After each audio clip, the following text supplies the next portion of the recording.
Manusia, salam damai sejahtera di dalam kasih-Nya Tuhan Yesus Kristus. Haleluya. Hari ini masih bernuansa kemerdekaan bangsa kita. Di mana-mana terjadilah penutupan gang secara nasional. Ini memang ditutup semua. Gang depan saya itu ya ditutup. Itu terus nanti kalau saya mau keluar saya buka, nanti turun ditutup lagi. Lah kok tadi pagi tak lihat wis buka, orang-orang paling bosan buka tutup moga-moga. Tapi yang penting hati kita terbuka untuk firman Tuhan. Amin. Mempunyai sebuah kerendahan hati. Yuk dibaca bersama-sama di Yesaya 53 ayatnya yang ke-7 sampai dengan yang ke-9. Pelan santai saja, tapi kita hayati dan kita nikmati betul bahwa firman ini luar biasa. Ya, 1, 2, 3. Dia dianiaya, tetapi dia membiarkan diri ditindas dan tidak membuka mulutnya seperti anak domba yang dibawa ke pembantaian, seperti induk domba yang keluh di depan orang-orang yang menggunting bulunya. Ia tidak membuka mulutnya. 8. Sesudah penahanan dan penghukuman ia terambil, dan tentang nasibnya siapakah yang memikirkannya? Sungguh ia terputus dari negeri orang-orang hidup, dan karena pemberontakan umatku ia kena tulang. 9. Orang menempatkan kuburnya di antara orang-orang fasik, dan dalam matinya ia ada di antara penjahat-penjahat. Sekalipun ia tidak berbuat kekerasan dan tidak ada dalam tipu, tidak ada dalam mulutnya. Amin. Berbahagialah setiap kita yang sudah membaca dan menyimpan firman ini. Bapak Ibu Saudara yang dikasihi Tuhan, mungkin sebagian juga memang sudah pernah tahu, Yesaya menubuatkan ini terjadi itu sekian tahun berikutnya, hampir 607 tahun kemudian, 600 sampai 700 tahun kemudian baru tergenapi oleh Tuhan Yesus hadir turun sendiri ke bumi untuk menebus, dan dia tidak melakukan perlawanan, persis sama seperti yang ditulis oleh Nabi Yesaya ini. Dia tidak melakukan pemberontakan sekalipun dia teraniaya, tetapi satu hal dia tetap pegang untuk penggenapan setiap kita. Ya, diem, mau dinya ya diem, mau dianiaya ya diem gitu loh ya. Kita ini dikasih contoh ini sudah berarti kalau sekarang 2024 berarti kurang lebihnya itu 2724 tahun yang lalu ini ditulis. Kita tuh sudah dikasih contoh, sekalipun kita dianiaya, sekalipun kita diolok, sekalipun kita dibilang yang enggak, sudah terima saja, diam saja, nggak usah heboh. Tuhan Yesus sudah memberikan contoh, bahkan dia mati menebus kita pun dia tidak terus ngamuk ngono ya. Nek kene pokoke krungu berita titik elek ngene, Bu nuwun sewu lho Bu, napa lho? Napa lha nggih Bu SD, jenengan iki ngenane diomongne tiang-tiang ten mriko lho, ten wetane pasar pojokan pasar ngoten niku jenengan iki gek diomongne. Terus aku ganti aku jenenge kita ekspresino. Kula diomongne napa? Kula niki ngapa lho kok diomong-omongne? Terus sing nerima swara iku terus tambah semangat dia dengar saya begitu ya enggak? Nggih, saestu kula niku mau mireng jenengan iki dilokno beo. Bu Esti saiki sombong, awake lemu rambute kriting, pandak ngono ae kok sombong men, tuku lombok ora tau dinyang, tuku bawang ora tau ditawa. Gaya men kaya wong sugih, jenengan iki diomongaken ngoten Bu. Ya napa ngoten Bu. Mek ngono tok ae terus ngamuk nggih Pak nggih. Sapa sing wani ngomongne aku kaya ngono kuwi? Benar lho Pak.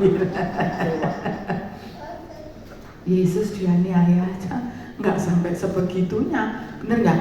Saya tidak pernah menemukan ayat ketika Yesus turun ke dunia, ketika dinubuatkan pun lalu ada bahasa begini, jangkrik menungso iki gara-gara awakmu iki lho aku iki sampe kaya ngene, soro digantung nang salib mati gara-gara kon niku. Anyane menungso mau sakat kabeh ada? Enggak ada. Yang ada ditulis adalah bahwa karena begitu besar kasih Allah akan dunia ini, dia berikan nyawanya untuk kita. Makanya kadang saya kalau melakukan sesuatu untuk Tuhan itu udah wis gak mikir wis kayak gitu. Oh nyawa dikasihkan apalagi halal kecil, bener nggak? Nggak usah marah. Saya tertarik ketika saya membaca satu buku, kalau saya tidak salah sebut, ini orang Amerika, ditulisnya antara tahun 1728. Edward siapa itu? Ini salah satu tokoh di mana dia itu mendobrak bahwa setiap anak Tuhan yang percaya Yesus dan masuk di dalam satu komuni, di dalam satu perjamuan kudus harus benar-benar dibaptis. Nah ini dobrakan ini rupanya di masa itu untuk pemuka-pemuka agama itu nggak perlu. Boleh, siapa aja boleh ikut komuni, siapa aja boleh ikut perjamuan. Nah Edward ini mendobrak hal itu sehingga dia dimusuhi, sehingga dia tuh benar-benar dimusuhi sama pemuka-pemuka agama. Bahkan dari gerejanya dia harus dikeluarkan, ini tidak sesuai.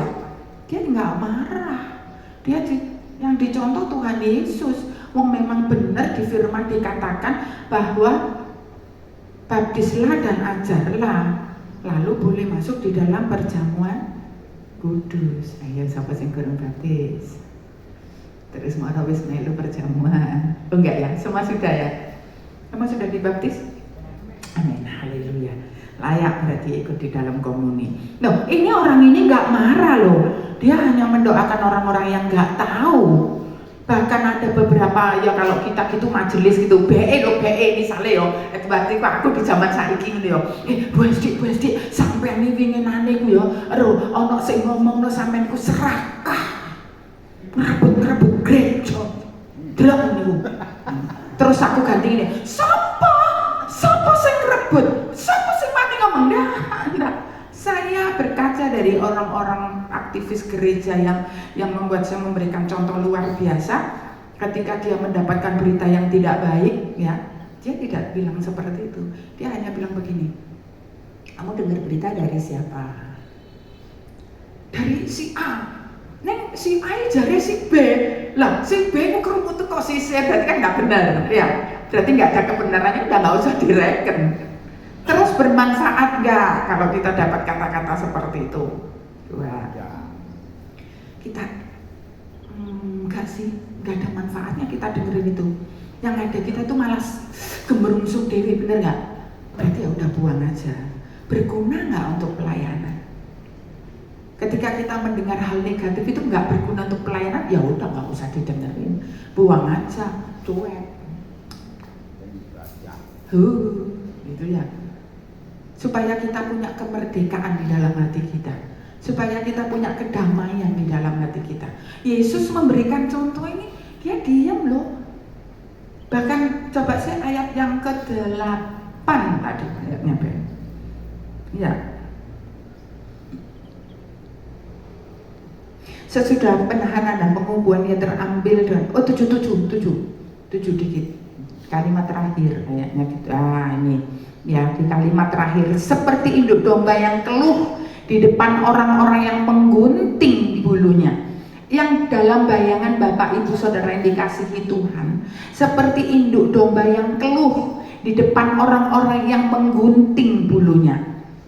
Domba dia nggak bisa memotong bulunya sendiri, sedangkan kotoran, lumpur, debu, bekas makanan, air itu bisa nempel di bulunya lalu menjadi mengeras, sedangkan bulunya terus tumbuh.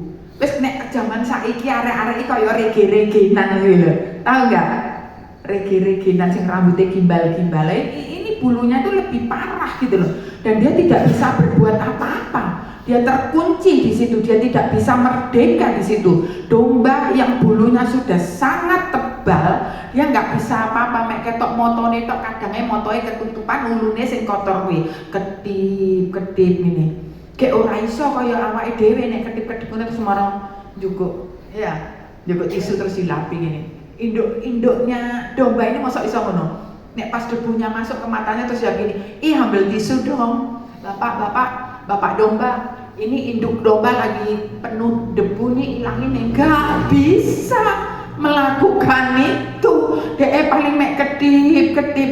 Iya nek sing pas masuk mau mek debu toh. Lah kalau campur virus, bakteri dan lain sebagainya kan bisa infeksi, bener nggak? Gorong bulune sing tuwebel ngabot awak. Gambarannya adalah bahwa setiap kita seperti itu, yang tidak bisa menghapus dosa kita sendiri, yang tidak bisa meringankan segala kesalahan kita sendiri, yang bisa hanya